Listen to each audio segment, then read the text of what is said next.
अच्छे चांस दिख रहे हैं कि कांग्रेस की गवर्नमेंट आएगी।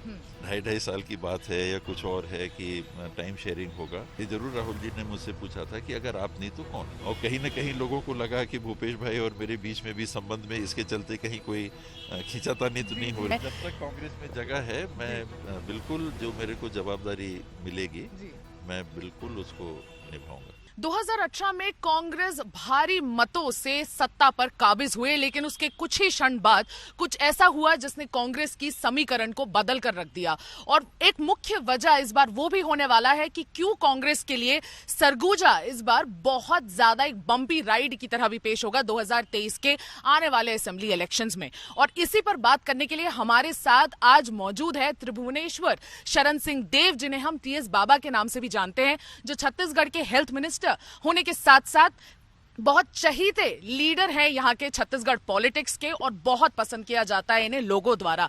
सर, आपका बहुत बहुत स्वागत है छत्तीसगढ़ तक पर। सर, मैं आपसे सबसे पहला सवाल यही लेना चाहूंगी कि 2018 में आप दोनों की जो मैजिकल पार्टनरशिप थी, टीएस बाबा की और चीफ मिनिस्टर भूपेश बघेल की, वो मैजिक 2018 में देखने को मिला हमें। और उसी मैजिक के चलते हमने देखा कि मेजॉरिटी सीट्स कांग्रेस ने अपने इतिहास में सबसे शानदार परफॉर्मेंस दिया। क्या आपको लगता है इस बार उस मैजिक पे कहीं ना कहीं ठेस पहुंची है? क्योंकि 2.5 साल का जो फॉर्मूला है सर, उसने कहीं ना कहीं कांग्रेस के फॉर्मूले को बिगाड़ कर रख दिया है।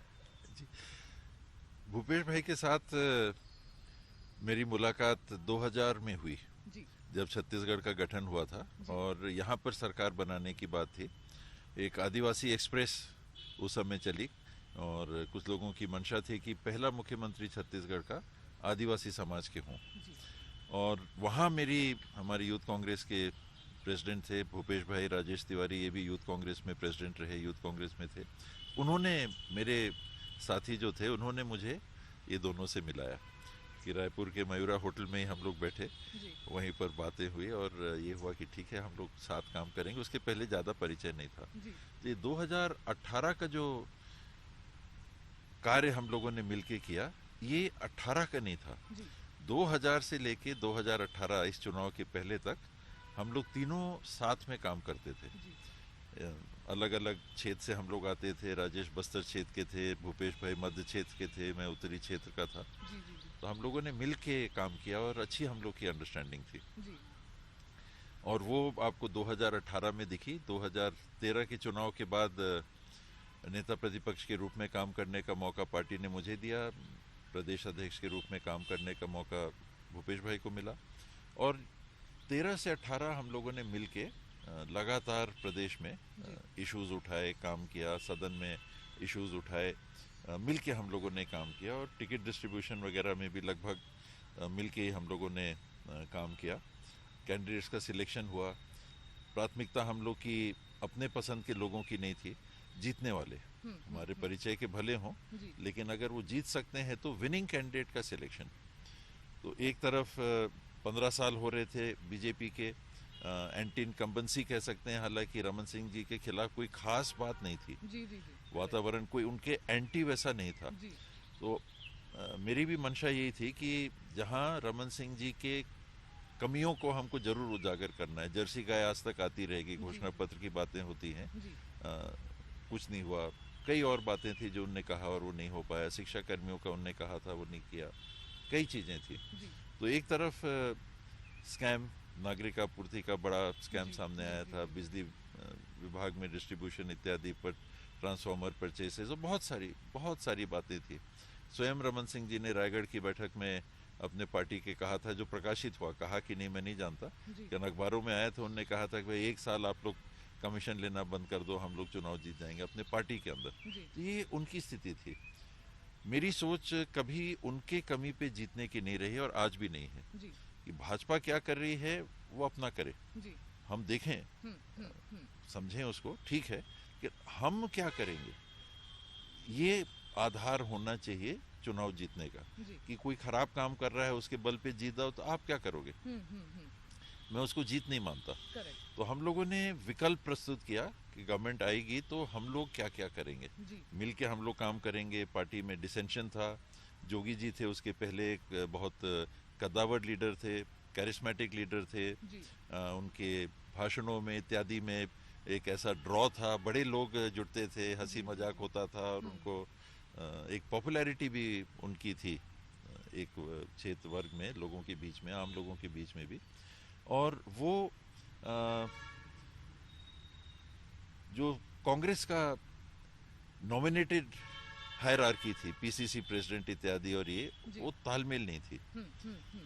तो उस चुनौती को भी हम लोगों ने एक तरह से सामना करके, जोगी जी के प्रयास ये था कि सब एक मंच पे आए, वो नहीं आ पा रहे थे, और अंततः उन्होंने एक अलग पार्टी बना ली, और वो हम लोग के लिए एक बड़ी राहत हुई। जोगी जी का दूसरे पार्टी बना लेना हम लोग के लिए बहुत बड़ी राहत हुई, क्योंकि अब हम एक हो सकते थे। वरना कांग्रेस में दो फैक्शन दिखते थे, अजीत जोगी जिंदाबाद, अजीत जोगी जिंदाबाद, फिर कांग्रेस पार्टी जिंदाबाद। तो ये क्लियर दो फैक्शन हर पब्लिक मीटिंग में भी दिखते थे कि सपोर्टर्स आ गए, सामने खड़े हो गए, बीच में खड़े हो गए। तो पब्लिक में भी यही मैसेज था कि ये घर एक नहीं है। तो जोगी जी का अलग पार्टी बना लेना, मैं मानता हूं कि हम लोग के लिए बहुत बड़ा प्लस हुआ। परसेप्शन, लोग क्या देखेंगे। दूसरा, ये भी बात होती थी, और मैं भी इस बात को मानता था, मैंने हाईकमांड को भी कहा कि मुझे लगता है कि जोगी जी की, रमन सिंह जी की कोई ऐसी अंडरस्टैंडिंग है कि वोट हमारा ट्रांसफर हो रहा है, बीजेपी को वोट ट्रांसफर हो रहा है। तो जोगी जी अगर हमारे साथ नहीं रहते हैं, हम उनको पीछे अगर करते हैं, तो फिर पार्टी ही उन्हें छोड़ दी थी, हमको नुकसान नहीं होगा, हमको फायदा होगा। और अंततः वही हुआ कि एक वोट शेयर उनने खींच लिया, करीब 7 कुछ % वोट जोगी कांग्रेस को मिला। उनने समाजवादी बहुजन पार्टी से, बीएसपी से समझौता किया, और मिलके उन लोगों ने चुनाव लड़ा। तो ये negatives, anti incumbency Raman Singh ji की, जोगी जी का चले जाना, नेगेटिव्स। और पॉजिटिव्स जो हम लोगों ने किया, पीसीसी प्रेसिडेंट भूपेश बघेल, हम लोगों ने बहुत आंदोलन किए, जेल भरों का किया, राशन कार्ड का किया, नसबंदी प्रकरण का किया, बहुत सारे इश्यूज थे, उसको भी हमने उठाया। और साथ में घोषणा पत्र भी आया, घोषणा पत्र का भी लोगों के बीच में जाके उनको एक राय उनकी लेना, एक मैसेज गया कि हम आपके बीच में काम करना चाहते हैं। और लोगों ने एक्सेप्ट किया, तब ये परिणाम आया। हम लोग जो साथ मिलके काम कर रहे थे, मैंने बताया रमन सिंह जी का अपना, जोगी जी का अलग होना। अब जो कांग्रेस का घर बचा, अंदर थोड़ी बहुत जो भी होती रहे, बाहर कुछ नहीं दिखता था जो पहले बाहर दिखता था। ये हम लोग को बड़ा प्लस के रूप में मिला, हम लोग सफल हुए। मुख्यमंत्री के भी एस्पिरेंट्स रहते हैं, चुनाव के पहले भी बातें होती थी, तो मैं अपने तरफ से यही सुझाव देता था कि देखिए, इसमें हम लोग को जल्दबाजी, हड़बड़ाना नहीं है। जहाँ जहाँ जिस क्षेत्र में जिनका है और वहाँ के लोग उनको अगर मुख्यमंत्री के रूप में करते हैं, चलने दीजिए। ये मत आने दीजिए कि नहीं वो आगे हो रहे हैं तो हम उसको काटें, तो ये करें। तो ये सारी बातों में हम लोग मीटिंग भी किया करते थे। अभी शैलजा जी आ रही हैं, वो मीटिंग्स ले रहे हैं, तो हम लोग सीनियर लीडर्स बैठा करते थे, स्ट्रेटेजी बनाते थे। ये सारी काम जो हुई, उसको लोगों ने स्वीकार कर लिया, हम लोग को मौका दे दिया। और बड़े अंतर से ये बात होती थी कि कितनी सीटें आएंगी, मेरे मन में भी ये पक्का था, मेरा विश्लेषण कि 52 से ऊपर, 52 से ऊपर कितनी आ सकती है, 60 तक आ सकती है, फिर कह नहीं सकते अगर लोगों ने एक्सेप्ट कर लिया। पर इतने मार्जिन से कई सीटों में जिताएंगे हमारे मतदाता, और हम लोगों को अपना लेंगे। 68 सीट्स 90 में 75% के आसपास हो जाता है। ये बहुत बड़ी बात थी। उसका कारण यही था कि हम मिले हुए थे, एक साथ हम काम कर रहे थे, और लोगों ने हम लोग को एक्सेप्ट किया। जो विकल्प हम प्रस्तुत कर रहे थे, उसको लोगों ने कहा कि ठीक है। सर, तो जैसे कि आपने कहा, पिछली बार 2018 में बहुत सारे फैक्टर्स थे जो साथ में आ गए, और कांग्रेस का समीकरण ऐसा बना कि 68 सीट्स आ गए, और वोट परसेंटेज भी बहुत हाई जंप तक गया, 43% कांग्रेस का वोट परसेंटेज रहा। इस बार जो कमियां लोगों को देखने को मिल रही है, वो कहीं ना कहीं ये है कि 2.5 साल के जो फॉर्मूला है, वो उस पर मैं थोड़ा सा और डीपली जाना चाहूंगी। क्या गलतफहमी हुई आपको, या वादा खिलाफी किया गया? इस पे अगर एक आप सीधा जवाब हमको अगर दे पाए हमारी ऑडियंसेस को, तो बहुत सही रहेगा कि कैसे कुछ ही क्षण में ये डिसाइड हुआ, क्योंकि मैं 2018 के इलेक्शंस में आई थी कवर करने दिल्ली से, और मैंने देखा कि 3 लोगों के नाम काफी आगे हुए, ताम्रध्वज साहू आपका और भूपेश बघेल का, लेकिन उस पूरी रेस में आप फ्रंट रनर थे। टीएस बाबा सीएम बन रहे हैं, हम ऑलमोस्ट ब्रेक करने वाले थे, लेकिन लास्ट मोमेंट पे ये गड़बड़ी हुई और फिर समीकरण बदल गया। ये रहता है, जैसे मैंने बताया, चुनाव की पहले भी ये स्थितियां थी। तो चरणदास महंत जी, ताम्रध्वज साहू जी, इनको सीडब्ल्यूसी में ले लिया गया था, ओबीसी के सेल का, ऑल इंडिया सेल का अध्यक्ष बनाया गया था। तो पार्टी के अंदर रहते हुए भी एक विश्लेषक के रूप में हम लोग भी विश्लेषण करते हैं कि भाई कैसा हो रहा है, वेटेज किसको दे रही है पार्टी। तो एकदम से हम लोगों के बीच में से किसी को सीधे सीडब्ल्यूसी में ले लेना बहुत बड़ी बात होती है, और उसमें फिर ओबीसी सेल का ऑल इंडिया अध्यक्ष बनाना। तो ऑब्वियसली ये दिख रहा था कि एक व्यक्ति को एलिवेट किया जा रहा है, नॉर्मल से उनको एलिवेट कर रहे हैं, वरना वो सांसद थे, पहले मिनिस्टर रह चुके थे। अब सडनली सीडब्ल्यूसी, ओबीसी सेल के प्रेसिडेंट, तो एक वो थे। चरणदास महंत जी हमारे अध्यक्ष थे रहे बहुत दिनों से, उनके फादर भी बहुत सीनियर कांग्रेस के लीडर थे, ये मध्य प्रदेश में भी मिनिस्टर रहे, गवर्नमेंट ऑफ इंडिया में भी मिनिस्टर रहे।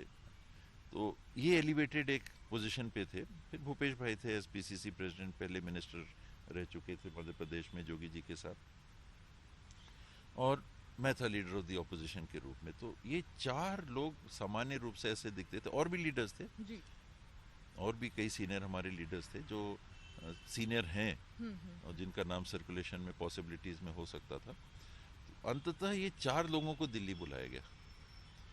ये जो 4 मैंने नाम लिए, इसीलिए मैंने ये 4 नाम लिए क्योंकि बुलाया 4 को गया चुनाव के रिजल्ट के बाद। और हम तब, मैंने उसके लिए कोई लॉबिंग नहीं पर्सनली नहीं की थी। मन में रहती है बात कि मुख्यमंत्री का है, इतना इजी नहीं होता है बनना। फिर हाई कमांड क्या सोचती है ये भी हम लोग जानते हैं, ये डिसीजन हाई कमांड के होते हैं किसी भी पार्टी में। संख्या बल उतना नहीं देखा जाता है, देखा भी जाता है, नहीं भी देखा जाता है, किसके साथ कितने हैं, काम कैसे कर सकेंगे, सबको लेके चल सकेंगे, जो भी निर्णय हाई कमांड करेगा। तो एक सुखद सरप्राइज के रूप में आया कि भाई आप 4 में मेरे को भी कहा गया आने के लिए। तो हम लोग गए, राहुल जी से बात हुई 1-to-1, उनने बात की। उसके बाद सोनिया जी भी 12 तुगलक लेन आई, उनसे भी 1-to-1 बात हुई। जैसे इंटरव्यू होता है सिलेक्शन के लिए, उसी टाइप का इंटरव्यू बतौर था। और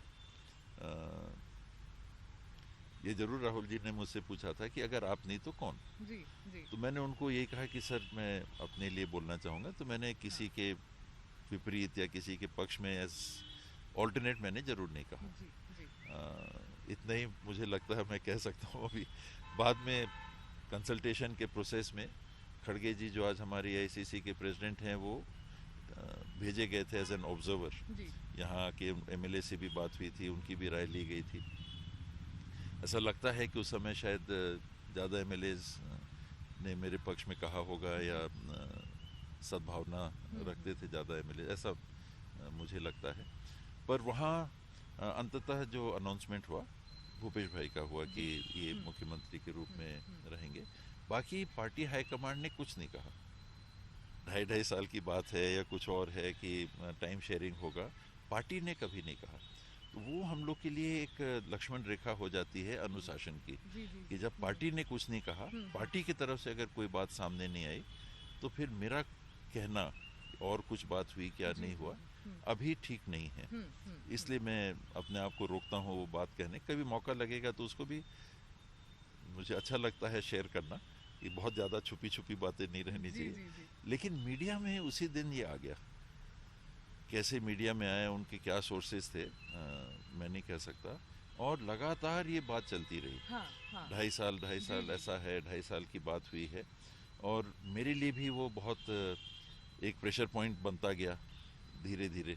और कहीं ना कहीं लोगों को लगा कि भूपेश भाई और मेरे बीच में भी संबंध में इसके चलते कहीं कोई खींचातानी तो नहीं हो रही, कोई संबंध तो नहीं बिगड़ रही, क्योंकि हम लोग बहुत क्लोजली हम लोगों ने काम किया था। तो उनके कैबिनेट कॉलीग के रूप में मैं था, आज भी उनने रखा है। शुरू की शुरुआतें हुई तो पूरे कंसल्टेशन से हम लोग काम करते थे। उनने मुझे बुलाया था मंत्रिमंडल के लिए कौन से विभाग लेना चाहेंगे, मुझे लगता है सबसे पहले उन्होंने मुझसे ही पूछा चॉइस क्या है। पहली कैबिनेट की मीटिंग हुई, उसमें भी मुझे कई इश्यूज को खास करके घोषणा पत्र को टेबल करने के लिए मौका दिया। तो शुरू में तो ऐसी कोई बातें नहीं थी, पर धीरे धीरे ये सच है कि ये बातें ऐसा लोगों के बीच में ये चर्चा होने लगी। और जैसे 2.5 साल आने लगा और उसके बाद मेरे ऊपर बहुत प्रेशर बन गया साथ के जुड़े हुए लोगों का, जो ये मान रहे थे कि होगा, क्योंकि मीडिया में आता है तो मीडिया की बात को लोग सच मानते हैं। वो सच मान लेते हैं, है नहीं है वो अपने जगह रहता है, लेकिन ऐसी बात आ रही तो कहते हैं ऐसे ही थोड़ा ना मीडिया बोलेगा। तो वो प्रेशर बहुत ज़्यादा मेरे ऊपर भी बना कि भाई क्या हो रहा है, कि कब हो रहा है।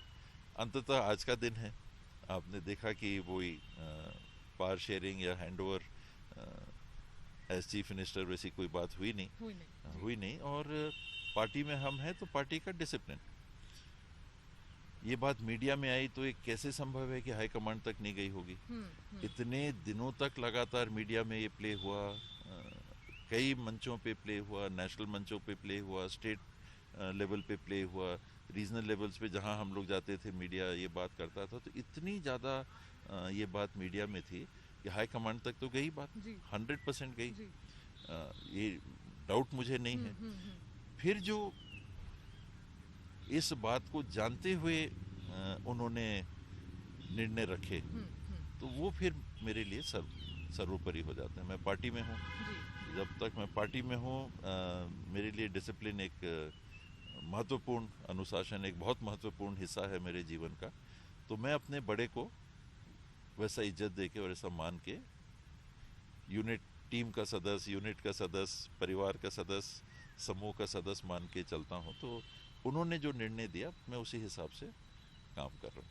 लेकिन सर काफी ज्यादा शो ऑफ स्ट्रेंथ भी हुआ बीच में, दिल्ली में भी गए दोनों, एक फैक्शन बढ़ गया था और आपके भी कुछ कार्यकर्ता सारे दिल्ली में गए, शो ऑफ स्ट्रेंथ हुआ। भूपेश बघेल जी ने भी ऐसी कोई कोशिश की, लेकिन आप लोगों की जो कॉमराडरी है वो हमें काफी ज्यादा देखने को मिलती है हमेशा स्टेज में। इनफैक्ट आप अभी रिसेंटली ऑस्ट्रेलिया ट्रिप से भी आए और आपने वहां पर जो एक्टिविटीज की, उन सारी एक्टिविटीज पे भूपेश बघेल जी ने ट्वीट किया, तो ये कॉमराडरी बहुत देखने को मिलती है। लेकिन दिल्ली में जो शो ऑफ स्ट्रेंथ हुआ उसे भी भूला नहीं जा सकता। लगातार मीटिंग्स हुई, डिस्टर्बेंस तो हुआ, एक वो जो एक टर्ब्यूलेंस था वो देखने को मिला। तो आपको लगता है इस टर्ब्यूलेंस के चलते सरगुजा में इस बार कांग्रेस के लिए थोड़ा सा मुश्किल होने वाला है? सरगुजा ही नहीं, सभी जगह के लिए हम लोग को ओपन रह के देखना चाहिए। अभी अच्छे चांस दिख रहे हैं कि कांग्रेस की गवर्नमेंट आएगी। बीजेपी दिख नहीं रही है। करेक्ट। इतनी कैडर बेस्ड पार्टी जिसका कैडर मजबूत है, और एक वोट बैंक भी है, एक वोट बेस भी है छत्तीसगढ़ में। जैसा आपने बताया, पिछली बार 42% वोट करीब कांग्रेस को अगर आए तो 32% वोट बीजेपी को गए। तो इतने अंतर से हारने के बाद भी 32% वोट तो उनको मिले। और 5 महीने बाद जब लोकसभा का चुनाव हुआ तो उल्टी हो गई पोजीशन, 10% वोट से वो आगे हो गए। तो मैं अपने विश्लेषण में और जहां भी बात रखता हूं, इसी बात को रखता हूं कि छत्तीसगढ़ में ये मानना चाहिए कि अभी दोनों पार्टी के बेस वोट्स बराबर हैं। और ऊपर के जो 10% वोट है ये डिसाइड करता है कि किस तरफ स्विंग होने वाला है, कौन जीतने वाला है, कौन हारने वाला है, चाहे वो लोकसभा हो चाहे वो विधानसभा हो। तो जब ये गिवन है, आज वो आंकड़े सबके पास उपलब्ध हैं, ऑनलाइन सारा डाटा उपलब्ध है, तो हर आदमी देख सकता है कि कम से कम 32% वोट तो कांग्रेस को मिलते हैं। 15 साल रमन सिंह जी की सरकार रही, बीजेपी की गवर्नमेंट यहाँ रही, तो कांग्रेस को भी तो एक अच्छा बड़ा वोट शेयर मिलता रहा। कई बार तो 1% 2% के अंतर में कांग्रेस की गवर्नमेंट नहीं बन पाई, कोई बहुत बड़ा अंतर नहीं था। और लोकसभा जाइए तो 10%, विधानसभा आइए तो 1-2%। दोनों का एक मिनिमम वोट बेस है, आज भी है। ऊपर का ये जो 10% है, इसको आपको देखना है, ये किधर स्विंग करेगा। कि कुछ भी आप करो, जोगी जी थे तब नहीं जोगी जी अच्छे हैं, जोगी जी अच्छे नहीं हैं, वो ऐसा हो गया वैसा हो गया, फिर भी कांग्रेस को वोट तो मिले। कांग्रेस को इतने कम वोट तो नहीं मिले। कांग्रेस की तो 36 सीटें, 37 सीटें, 38 सीटें आती रहीं जब हम लोग ऑपोजिशन में थे, 39 तक शायद गई थी। अब की बीजेपी की 15 ही सीटें आई, लेकिन वोट शेयर तो 32% रहा। ये ऐसा व्यापक एक्सेप्टेंस कांग्रेस को मिला पिछले चुनाव में कि वोट शेयर के अंतर में सीट शेयर का अंतर और ज्यादा फर्क पड़ गया। 32% अगर आप देखते हैं तो 90 सीट्स का 1/3 30 सीट तो कम से कम बीजेपी की वोट के हिसाब से उनको मिलनी चाहिए थी। पर हमारा फर्स्ट पास द पोस्ट है, वो 15 पे ही रह गए। बाई इलेक्शन आया तो वो भी उनको सीट नहीं मिली, वो हारे। दंतेवाड़ा की सीट एक उनकी और कम हो गई। तो ये चुनाव इस बात को ध्यान में रख के हमको लड़ना चाहिए कि बेस दोनों का एक मिनिमम बराबर है। ऊपर के जो सो कॉल्ड फ्लोटिंग वोट्स होते हैं कि वो फिक्स नहीं है, इधर भी जा सकते हैं उधर भी जा सकते हैं, ऐसा पिछले कम से कम 6, 7, 8 लोकसभा विधानसभा का चुनाव बताता है कि ये स्थिति है छत्तीसगढ़ की। तो उसमें ये 10% को हम कैसे ज्यादा हिस्सा ले लें। हमको गवर्नमेंट बनानी है, बहुत अच्छे अंतर से जीतना है तो हमको 10% पूरा चाहिए। ये जितना 10% कम होगा उतना सीट हो सकता है कि कम हो, बरकरार भी रह सकता है, कम भी हो सकता है।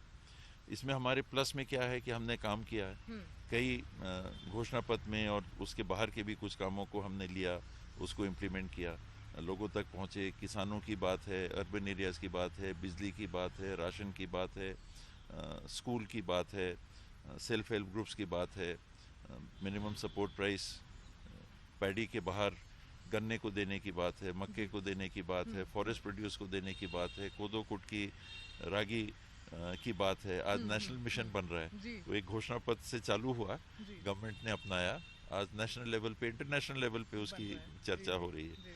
तो ये हमारी उपलब्धियां हैं। हेल्थ के सेक्टर में हमने काम किया, दूसरे सेक्टर्स में हमने काम किया, तो ये हमारे प्लस पॉइंट्स हैं। नेगेटिव पॉइंट्स क्या आते हैं कि जब भी आप सरकार में रहते हो, जिसे एंटी इनकम्बेंसी कहते हैं, एक्सपेक्टेशंस बहुत होती हैं। इतना करने के बाद भी मेरा अनुभव ये रहा कि 10 काम है, आपने 9 कर दिए तो वो ध्यान में एक जो नहीं हुआ वो रहता है। 9 काम कर दिए, वो तो होने थे और आपको करना था, आपकी जिम्मेदारी है, आपने किया, उससे ठीक है, एक सेटिस्फैक्शन रहता है। एक काम अगर नहीं हुआ तो वो मतदाता के या जो लोगों के मन में वो एक टीस बनी रहती है, वो बात मन में बनी रहती है। इसको डील करना, कैसे डील करना। आप गवर्नमेंट में नहीं थे, एमएलए थे, तो लोगों की एक्सपेक्टेशन और परसेप्शन अलग होती है। अब आप एमएलए हो या मिनिस्टर हो और गवर्नमेंट में हो तो एक्सपेक्टेशन अलग होगी कि अब आप कितना हमारे पास आ पा रहे हो, कितना हमारा काम कर। पहले तो हम कहते थे हम विपक्ष में हैं, हम क्या करें, आपने विधायक तो बना दिया, लेकिन हम विपक्ष में हैं, हम नहीं कर पा रहे, उन लोग नहीं करने देते, अब क्या जवाब देंगे।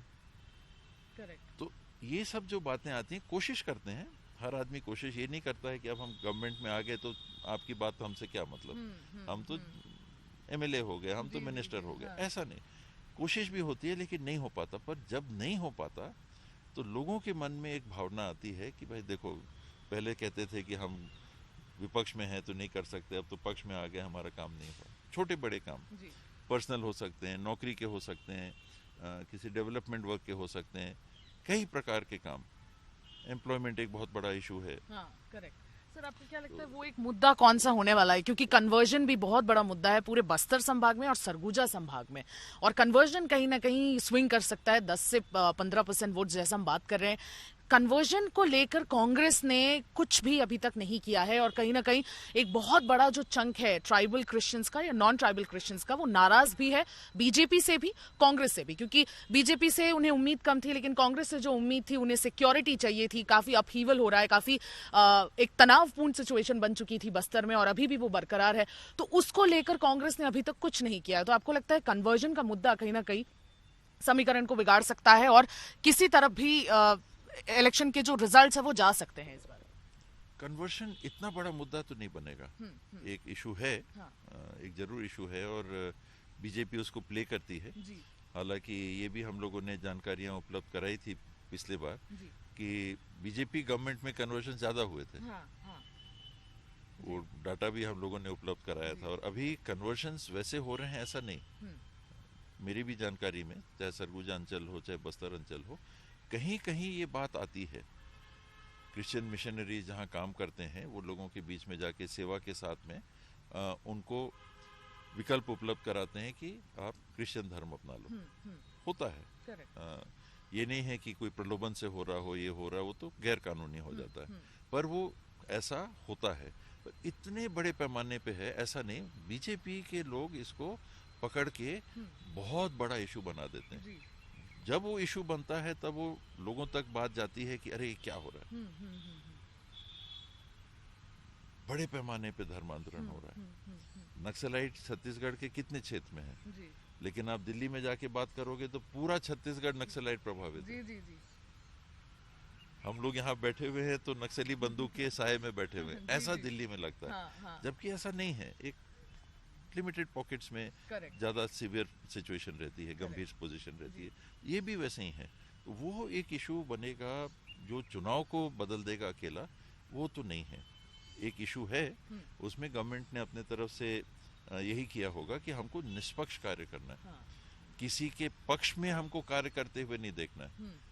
जिसमें कभी कभी तुष्टीकरण की बात आती है तो हम माइनॉरिटी कम्युनिटी को उनका वोट लेने के लिए सहयोग करेंगे, ऐसा परसेप्शन भी नहीं जाना चाहिए। और माइनॉरिटी कम्युनिटी के ऊपर अत्याचार हो रहा है तो क्योंकि वो माइनॉरिटी कम्युनिटी है इसलिए उसको सपोर्ट कर रहे हैं, ऐसा भी परसेप्शन कभी नहीं होना चाहिए। प्रजातंत्र और उचित राजतंत्र प्रशासन अगर आपको देना है तो न जात, न पात, न धर्म, गलत करने वाला गलत, और उसके ऊपर कार्रवाई होनी चाहिए। बिल्कुल। इसमें कोई दूसरी बात नहीं होनी चाहिए। और मुझे लगता है कि गवर्नमेंट ने ऐसा प्रयास किया होगा और ऐसा ही होना चाहिए। बिल्कुल ऐसा ही करना चाहिए। मेरा भाई है, मेरा भतीजा है, मेरी रिश्तेदार हैं, इसलिए इनके ऊपर कार्रवाई नहीं होनी। नहीं, उनने गलत नहीं किया है इसलिए कार्रवाई नहीं होनी। अगर गलत किया है तो कार्रवाई होनी। सर, आपको क्या लगता है कांग्रेस की ऐसी कौन सी स्कीम है जो इस बार सत्ता पर वापस उनको ला सकती है? हेल्थ मिनिस्ट्री में क्या ऐसा हुआ जो आपको लगता है लोगों के घर तक पहुंचा है? क्योंकि आप लोग के कार्यकाल से होता हुआ ही कोरोना काल भी गुजरा और चीजें बहुत ज्यादा डिफिकल्ट रही बाकी सारे हिस्सों, देश के बाकी सारे हिस्सों में भी और छत्तीसगढ़ में भी। मैंने भी ऐसी कई स्टोरीज की थी जिसमें मैंने दिखाया था कि छत्तीसगढ़ में भी काफी तकलीफ हुई लोगों को। तो आपको ऐसा क्या लगता है कि कांग्रेस की कौन सी स्कीम, हेल्थ मिनिस्ट्री वाइज भी और ऐसे इन जनरल भी, आपको क्या लगता है कोई एक यूएसपी इस बार कांग्रेस का क्या होने वाला है? इसमें सबसे ज्यादा लोगों को प्रभावित करने वाला जो रहा है वो किसान वाला स्कीम है। जो धान की सपोर्ट प्राइस के ऊपर एक इनपुट गवर्नमेंट अब दे रही है। बोनस देने नहीं दिया गवर्नमेंट, सेंट्रल गवर्नमेंट ने। उन्होंने कहा बोनस जो देगा हम उनका चावल ही नहीं उठाएंगे। तो बोनस की बात तो खत्म हो गई। अब गवर्नमेंट ने 9,000 रुपया प्रति एकड़ धान के उपज पे, खेती पे आपको इनपुट क्रेडिट दिया है। इस 9,000 से, क्योंकि हर साल मिनिमम सपोर्ट प्राइस बढ़ता है और यही हम लोगों ने कैलकुलेट किया था घोषणा पत्र में जब डाला था, तो इसीलिए मिनिमम कम से कम 2,500 रखा था, क्योंकि ये मालूम था कि मिनिमम सपोर्ट प्राइस बढ़ेगी। सपोज आप बोनस देते 300 रुपया और मिनिमम सपोर्ट प्राइस 2,200 रुपया है तो 2,500 मिलेगा। अगले साल 2,250 हो गई और आप फिर से 300 रुपया बोनस दोगे तो 2,550 हो गया। तो ये मालूम था कि हर साल बढ़ेगा। पर एक minimum, basic minimum support price के ऊपर हम किसान को देंगे ताकि पर एकड़ जो उनको प्रॉफिट बचता है वो ऐसा हो कि वो घर परिवार के लिए कुछ राशि उनके हाथ में आए। वरना एग्रीकल्चर में से घर चलाना असंभव सा होता है, खास करके छोटे लैंड होल्डिंग वालों के लिए। तो यही सोच थी और आज कारगर दिख रही है कि हर साल आपका मिनिमम सपोर्ट प्राइस बढ़ते जाता है। महंगाई और इत्यादि सब के हिसाब से गवर्नमेंट ऑफ इंडिया की जो एजेंसी है वो आकलन करती है और उसके ऊपर हम 9,000 फिक्स दे रहे हैं। तो बढ़ते हुए एमएसपी में फिक्स 9,000 से आज आप 2,700-2,800 के पास पहुंच गए। 3,000 भी जा सकता है। करेक्ट।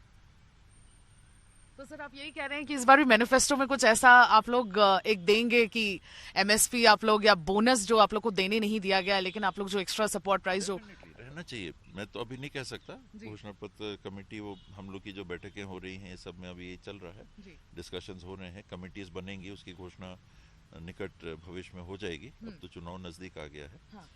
कई कमिटीज़ रहती हैं, तो आई एम श्योर उसका गठन अब हो जाएगा। जी और जिनको जवाबदारी मिलेगी घोषणा पत्र की, इस बार दूसरे को मिलेगी। जी हम लोग अपने इनपुट्स दे सकते हैं, जी तो उसमें डेफिनेटली ये अश्योरेंस रहेगा, ये अश्योरेंस रहेगा कि आपको मिनिमम सपोर्ट प्राइस के ऊपर कम से कम 9,000 रुपया जो अभी गवर्नमेंट दे रही है, जी, अब जी। वो घोषणा पत्र में उसको बढ़ाना चाहेंगे नहीं बढ़ाना चाहेंगे, ये इश्यूज आएंगे, जी। But minimum 9,000 rupees over MSP ये छत्तीसगढ़ की कांग्रेस गवर्नमेंट आपको अश्योर कर रही है। बिल्कुल सर, ये आपने मुझे एक ब्रेकिंग भी दी। मैं एक दूसरी ब्रेकिंग आपसे चाहती हूँ, वो ये है कि इस बार छत्तीसगढ़ कांग्रेस टीएस बाबा के चेहरे पे लड़ेगी या भूपेश बघेल के चेहरे पे लड़ेगी, ये भी एक अपने आप में एक सवाल है, क्योंकि बीच में ऐसी कयास लगाई जा रही थी कि आप थोड़े से नाराज चल रहे थे और शायद इसीलिए आप अगली बार पॉलिटिक्स ना लड़े 2023 में।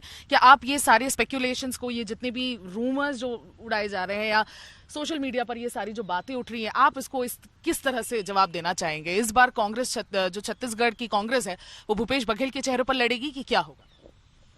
उसमें देखिए, कई बार मैंने ये कहने का प्रयास किया कि हम लोग का परिवार करीब 90 साल से जी कांग्रेस के साथ है। जी जी आज़ादी के पहले से हम लोग कांग्रेस के साथ हैं। एक राज परिवार का मैं सदस्य हूँ, उस समय महाराज थे सरगुजा के मेरे पूर्वज। जी और कांग्रेस के अधिवेशनों में हम लोग सहयोग करते थे, रसद भेजते थे, जैसे आज खाना खिलाना, ये करना, तो कहीं से मदद लाओ, ये करो वो करो। तो जी हम लोग भी कांग्रेस मूवमेंट के साथ, अंग्रेजों को देश के हटाने के मूवमेंट के साथ जुड़े हुए थे। जी जी एक राज परिवार था, वो अलग स्थापित था, अंग्रेजों से उसकी मान्यता थी, जी लेकिन कांग्रेस मूवमेंट के साथ हम 1930 के दशक से जी जुड़े रहे, परिवार जुड़ा रहा है। बचपन में सुनते थे चंद्रशेखर आज़ाद इत्यादि ऐसे फ्रीडम फाइटर्स, जब वो अंग्रेजों से भागते थे तो सरगुजा में भी उन लोग को गुपचुप तरीके से पनाह दी गई थी। ये हम लोग सुनते थे जब जी। छोटे बच्चे थे। तो आज इतने साल तक देखिए, हम लोग महाराजा थे सरगुजा के, तो हम लोग का राज किसने लिया? कांग्रेस पार्टी ने। जी हमने कांग्रेस तो नहीं छोड़ी कि ये कांग्रेस पार्टी ने हमारा राज ले लिया। कुछ थे राजा, वो दूसरे पार्टियों में गए, रामराज परिषद में गए, जनसंघ में गए, दूसरे पार्टियों में गए, लेकिन हम लोग का परिवार कांग्रेस के साथ जुड़ा रहा। फिर लैंड सीलिंग एक्ट आई कि हमारे पास ज़्यादा ज़मीनें थी अब कि भाई 75 एकड़ से ज़्यादा नहीं रख सकते, तो हम लोगों ने तो कांग्रेस को नहीं छोड़ा। जी फिर उसके बाद लैंड सीलिंग आई कि अब 54 एकड़ से ज़्यादा नहीं रख सकते।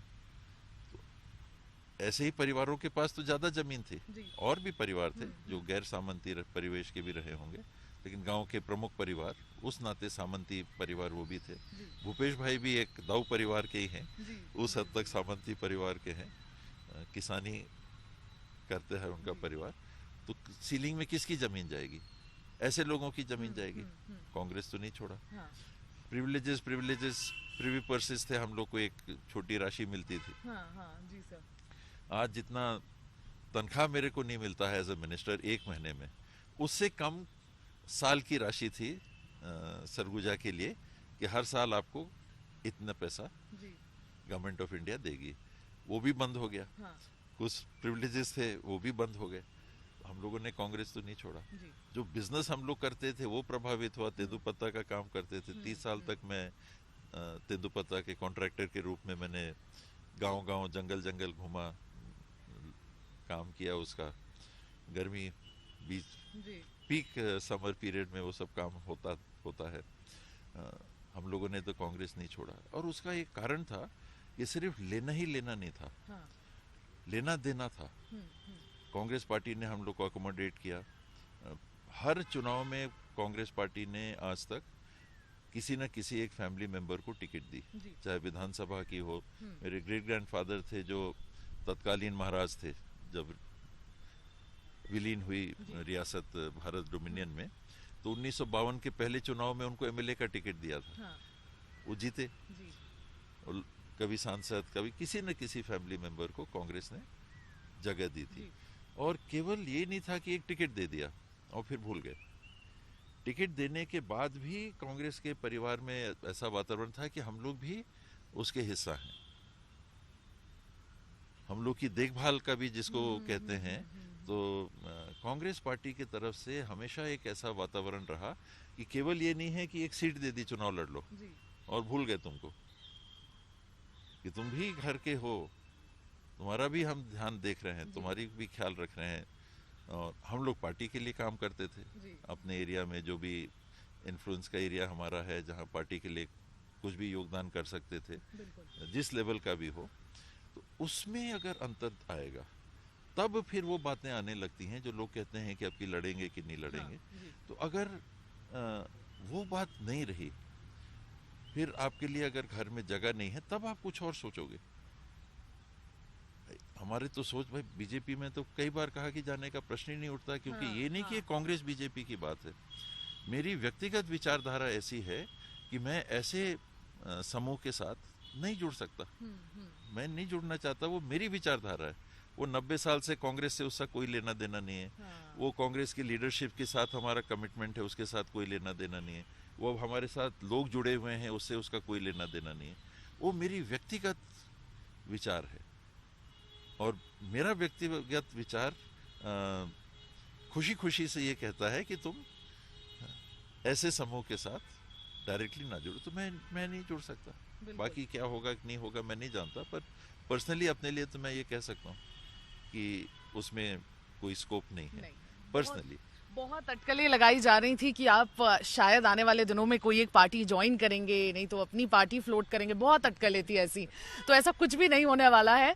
ऑडियंस को ये साफ हो गया है कि आप हार्डकोर कांग्रेस लॉयलिस्ट हैं और आप कहीं नहीं जा रहे हैं। जब तक कांग्रेस में जगह है, मैं बिल्कुल जो मेरे को जवाबदारी मिलेगी मैं बिल्कुल उसको निभाऊंगा।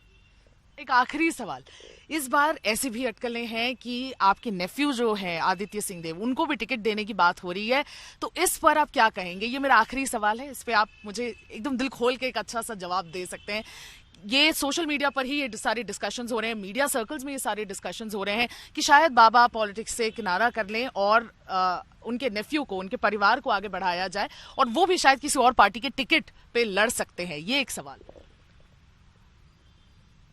आदि मेरा लड़का ही है जी, भाई का लड़का है। बेटू बोलता हूँ, मेरे को बड़े दाऊ बोलते हैं आदि। तो मैंने कब्जा उतना कर रखा है। बेटा घर का पूरा इंतजाम, चाबी मैंने उनको सौंप रखी है, तो घर की पूरी देखभाल व्यवस्था वही करते हैं। मैं जब सरगुजा रहने आया था तो डैड ने मेरे को चाबी दी थी, अब तुम देख रेख करो। मैंने अब वो चाबी आदि को दे दी है। तो ये तो घर की बात है कि वो करता धरता है, और मैं मार्गदर्शक मंडल का सदस्य हूँ। एडवाइजरी कैपेसिटी में मैं हूँ कि कभी भी कुछ पूछना है तो मैं हूँ, कोई सलाह देनी हो तो मैं हूँ।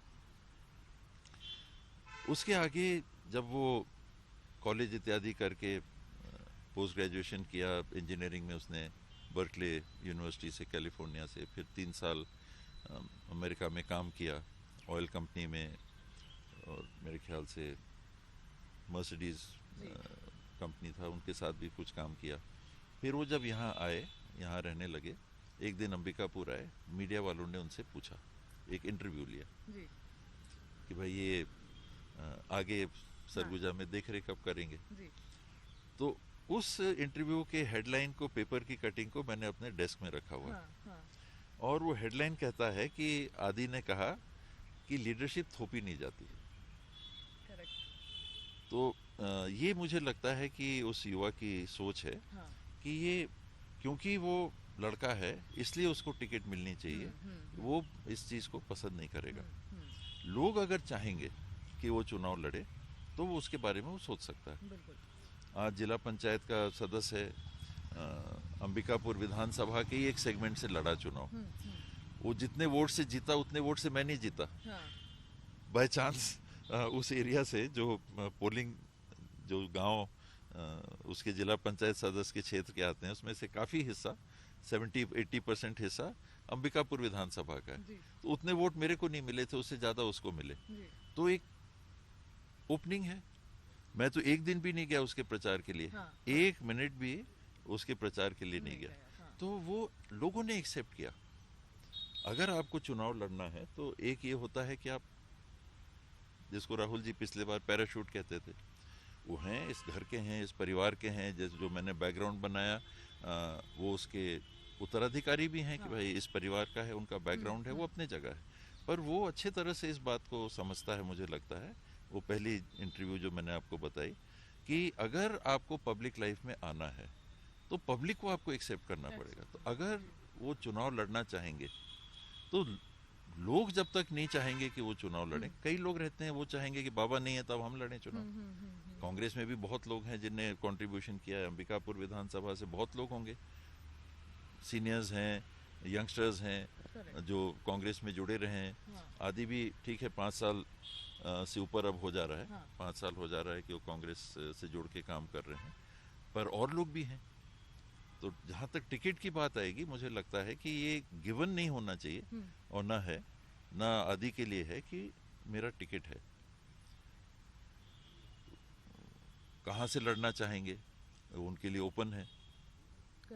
किस पार्टी से लड़ना चाहेंगे, अभी तो कांग्रेस के हैं, आईसीसी के मेंबर भी हैं, कांग्रेस ने उनका भी ख्याल रखा है, उनको जगह दी है। तो अगर उनको लगता है कि आने वाले समय में लोगों के लिए काम करने के लिए कांग्रेस पार्टी में मेरे लिए जगह रहेगी, मैं कांग्रेस पार्टी के माध्यम से लोगों के लिए काम कर सकूंगा, तो first choice obviously Congress party होगी उनके लिए। सर आप किस रोल में बने हुए रहेंगे, ये आखिरी सवाल, किस रोल में बने हुए रहेंगे सर आप अपने आप को 2023 में किस उसमें एनविजन कर रहे हैं?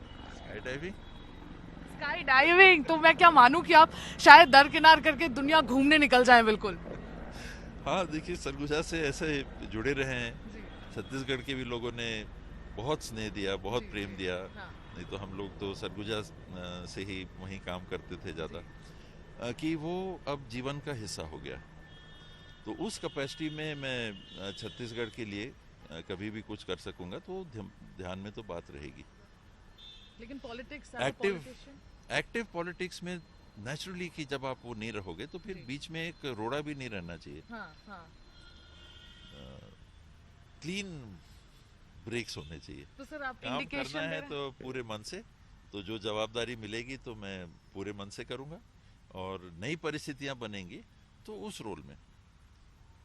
अगर आपको सेंट्रल भेज दिया जाए सर, तो वो मैं क्या डिलीवर कहाँ कर सकूंगा, मैं उसको एनालाइज करके डिसीजन लेता रहा हूँ आज तक कि मैं कुछ कर पाऊंगा कि नहीं। जो जगह मेरे को दी जा रही है, अपने टीम में तो ले लिया, और ना मैं बॉलिंग कर सकता, ना मैं बैटिंग कर सकता, जो सामने वाली टीम है उसके सामने खड़ा नहीं हो सकता, ना मुझे फील्डिंग ठीक से बनती है। तो मेरा टीम में रहना, फिर मैं टीम में नहीं रहना चाहूंगा कि मेरी टीम को मैं कमजोर करूंगा। मैं कंट्रीब्यूट नहीं कर पाऊंगा। अगर मुझे लगेगा कि नहीं मैं कंट्रीब्यूट कर सकता हूँ, टीम में मेरी जगह ठीक है, मैं थोड़ी बॉलिंग भी कर लेता हूँ, थोड़ी बैटिंग भी कर लेता हूँ, फील्डिंग भी एकदम बटर फिंगर्स नहीं है। तो जब तक मैं परफॉर्म कर सकता हूँ मैं जरूर परफॉर्म करना चाहूँगा। बिल्कुल। और इसी नोट पर हम इस चर्चा को आज विराम देते हैं, और काफी सारे रूमर्स को आज विराम दे दिया है टीएस बाबा ने, और कहा कि अगर उनके लिए उनकी पॉलिटिक्स और एक्सपीरियंस के हिसाब से अगर उन्हें एक दर्जा दिया जाएगा, एक जिम्मेदारी दी जाएगी जिसके बारे में उन्हें लगे कि वो उसे अदा कर सकते हैं, तो वो पॉलिटिक्स में आगे बने रहेंगे। वरना दुनिया बहुत बड़ी है और उसे एक्सप्लोर करने में उन्हें कोई शिकायत भी नहीं होगी। ये सबसे बड़ा टेक अवे है हमारे इस पूरे चर्चा से। आप भी हमारे साथ लगातार बने रहिए। मैं आज विदा लेती हूँ। मेरा नाम सुमी राजप्पन है। बने रहिएगा लगातार छत्तीसगढ़ तक पर, मैं और मेरे वीडियो जर्नलिस्ट राघवेंद्र पांडे के साथ।